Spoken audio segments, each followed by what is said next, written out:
And we come up with a list of 8 things that we think are pretty interesting and pretty compelling. I'm going to go through them.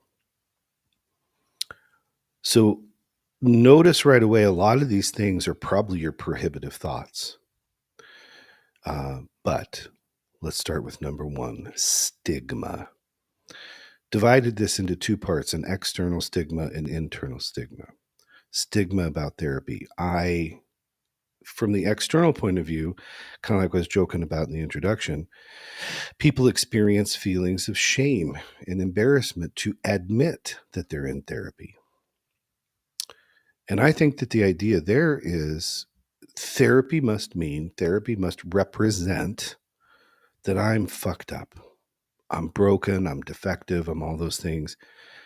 And so therefore I feel shame and embarrassment that I'm going to therapy and I've got to hide and sneak in the back door and put my head down and be embarrassed, because if I wasn't so messed up or fucked up, I wouldn't have to be here. And then there's the internal stigma, the self-doubt, the fear that leads a person to think, well, if I'm in therapy, that must mean I'm weak or I'm crazy. So that's the number one thing that we found on Google